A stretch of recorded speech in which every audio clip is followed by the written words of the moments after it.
Good morning, students. Today we will study its remaining part of chapter Glimpse of the Past. Raja Ram Mohan Roy 1772 to 1833 ये period है जिसमें राजा राम मोहन रॉय ने what did he do. So next we will study Ram Mohan Roy. Raja Ram Mohan Roy, a learned man from Bengal, understood what was wrong with the country.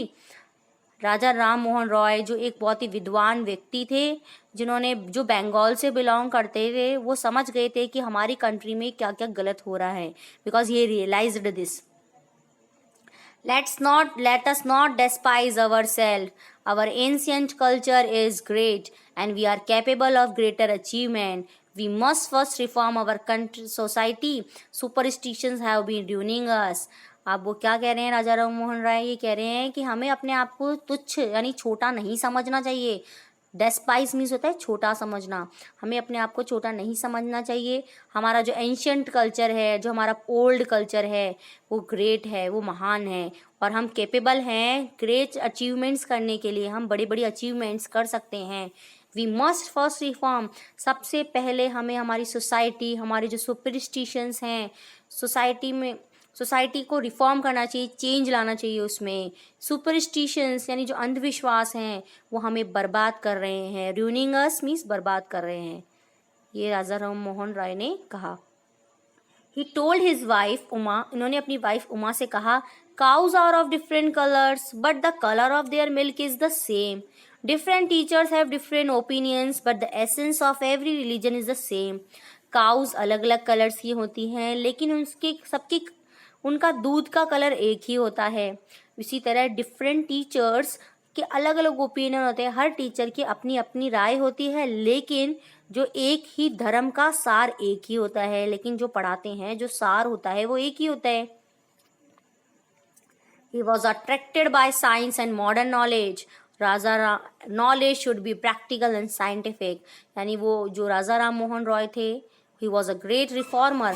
उन्होंने वो attract थे यानी उन्हें science और मॉडर्न नॉलेज से उन्होंने लोगों को अट्रैक्ट किया. Knowledge should be practical. उनका मानना था कि नॉलेज प्रैक्टिकल और साइंटिफिक होनी चाहिए. He crossed the seas and went to England to see what made the British powerful there. He told them.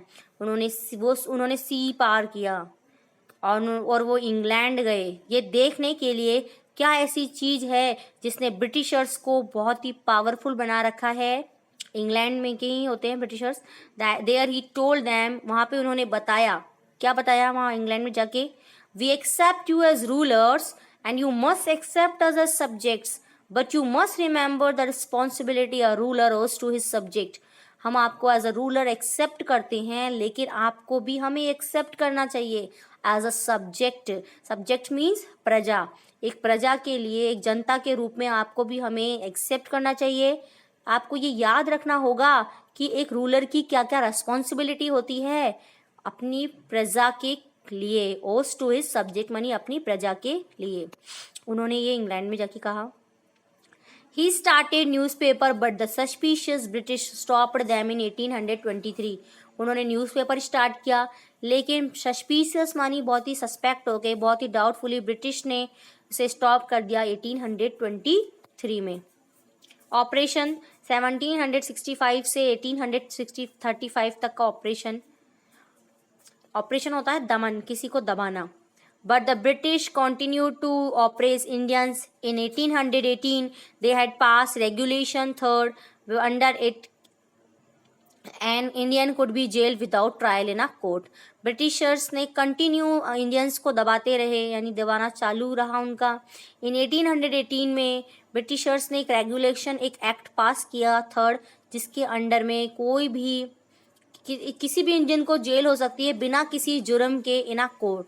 Without trial in a court. All the time, British officers in India drew big salaries and also made fortunes in private businesses. पूरे समय जब भी वो India में रहे, वो British officers एक ही चीज करते थे, वो बड़ी बड़ी सैलरीज निकालते थे इंडिया से और अपना प्राइवेट बिजनेस में भी बहुत ही अच्छा खासा कमाते थे. यानी हमारे इंडिया को वो लूट ही रहे थे, बर्बाद कर रहे थे. और वो कहाँ ले जा रहे थे अपना सारा लूट के? England. By 1829, Britain was exporting British goods worth 7 crore rupees to India. By 1829 तक ब्रिटेन was exporting, ब्रिटेन एक एक्सपोर्ट कर रहा था ब्रिटिश गुड, जिसकी रेट यानी कि ब्रिटिश गुड एक्सपोर्ट कर रहा था, जिसकी रेट थी 7 crore. Governor general Bentinck reported back home, the bones of cotton weavers are bleaching the plains of India. जो गवर्नर जनरल बेंटिक ने रिपोर्ट की, जो हम अब the bones of cotton weavers जो थे हमारे यहाँ पे, जो सूती जो वीवर्स थे, जो सूत का काम करते थे, are bleaching on the plains of India, हमारे भारत की जमीन पर दम तोड़ रहे थे. The British prospered on the company's loot while Indian industries began to die. Britishers prosper होते जा रहे थे और रिच पे रिच होते जा रहे थे, जबकि India on the companies loot, company की लूट से, जबकि Indian industry began to die. Indian industries, हमारी भारत की जो इंडस्ट्रीज थी वो दम तोड़ रही थी. So dear student, in this chapter, इस चैप्टर में हमने पढ़ा कि Raja what in this part we had studied 1772 to 1833, in which Raja Ram Mohan Roy did many work. He had changed many reform. He had changed many subjects like superstitions, and he had also worked in the field of science and modern knowledge. And the thought of his that knowledge should be practical and scientific. तो इनका ये मानना था कि knowledge scientific और practical होनी चाहिए. राजा राम मोहन रॉय ने बहुत हमारे जो सोसाइटी में बहुत सारे चेंजेस लाए. Next is operation. इस ऑपरेशन वाले पार्ट में 1765 से 1835 में हमने ये पढ़ा कि ब्रिटिशर्स ने एक एक्ट लगाया जिसका नेम था रेगुलेशन एक्ट 3rd, जिसमें उन्होंने इंडियंस को वो बिना किसी ट्रायल के जेल भेज सकते थे.